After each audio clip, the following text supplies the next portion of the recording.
But again, this is where studying new democracies is interesting.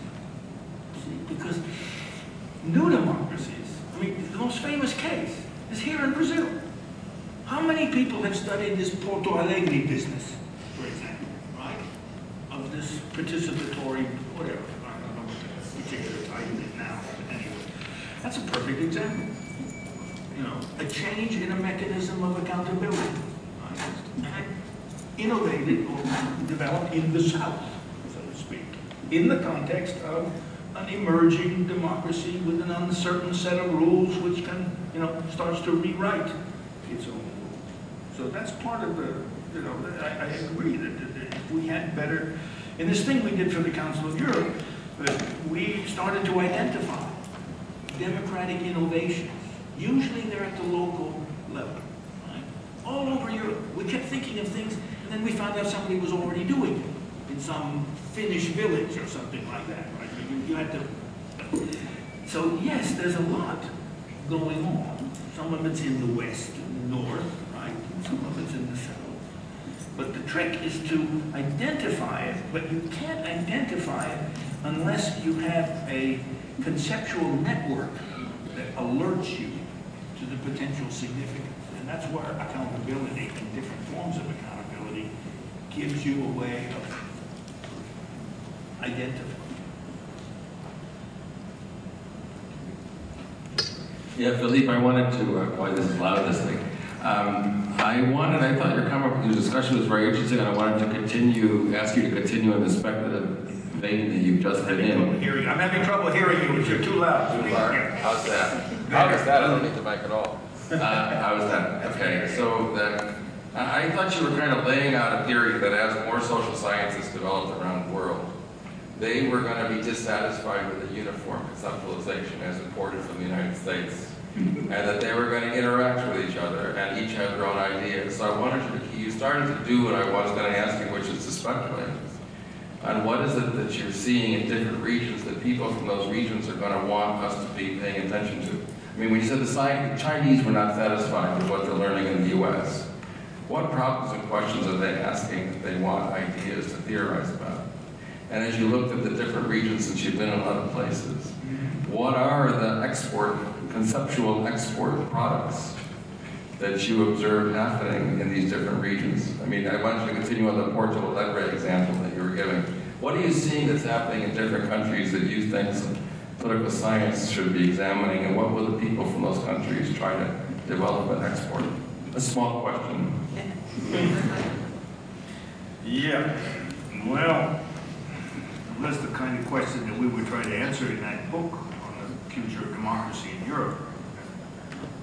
I can't go through it because, but the trick is, how can I put it? One of the advantages is how much you learn from the process of democratization itself, right? So a lot of the decisions in already existing democracies are covered up or difficult to observe directly, so especially informal kinds of rules. So they're sort of routines, and many people don't even think about them. You know, why do Americans vote on Tuesdays, for goodness sakes? I mean, almost everybody could tell you that that lowers the voting turnout. Is that at the those are the kinds of, just to give you a micro example, but no one even asks them because it's done that way, or I don't know when it was first done that way.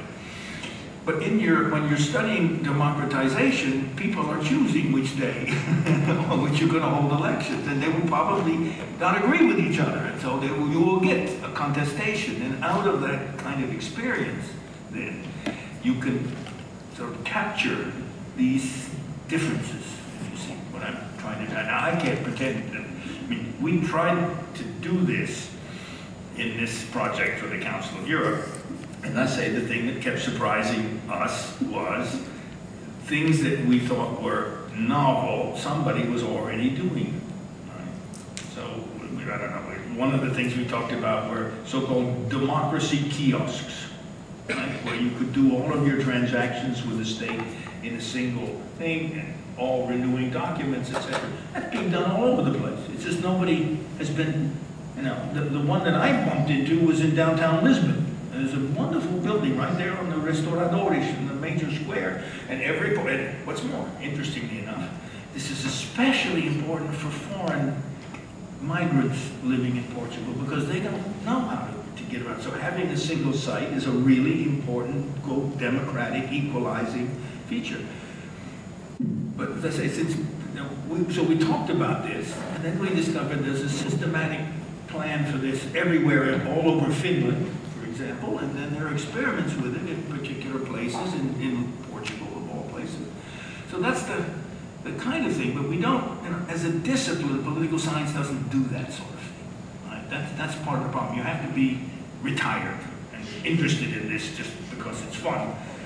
But by and large, it's not the sort of thing that you would normally do to advance your status in the discipline or whatever it is, because people are focused much more on the behavior of well-entrenched institutions, and that's where the data comes out and where the attention is paid. So the trick is to find these new ones, and then Porto Alegre is a very interesting example of one which is now diffused all over the world.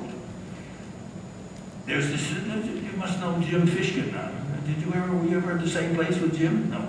And he's out there promoting, he's a political scientist, and he's out there promoting deliberative polling. That's one of the things the Chinese are doing at the village level, and even thinking about doing it at a higher level. So there it is, in China, as well as most Western democracies. But I don't know how you would restructure the discipline to make it more sensitive to identifying innovation rather than studying, shall we say, accepted practice or routine. But I mean, your point is different. You're saying the Chinese are having a different experience. And because they're thinking of their problematique, what they're facing as a society is different from what. So but that's how I think about it, yes. But it's not so much innovation I was asking is what is the problematique? The problem? What's the problematique? What's the problem that these different, what do the Chinese want to know if it's not, they don't want to know. What do the Chinese want to know? Well, the Chinese is very obvious what they want to know. They want to know how you get good information. It's as simple as that. Without elections. Without elections. Certainly without competitive elections. Now, they have kind of elections within the party, but they know. And they are doing some things to stimulate some degree of competition within the party, because they recognize that competition is a formidable generator of information.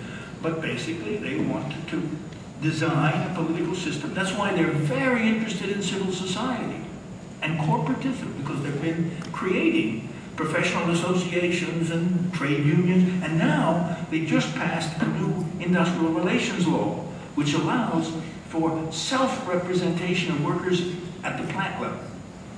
And of course, they're going to study it.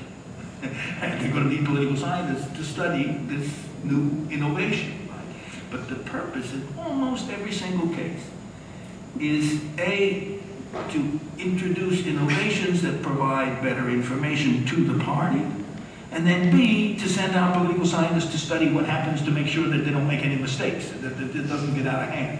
Right? So that's as I see it, the utility of Chinese political science, or political science in China, or whatever.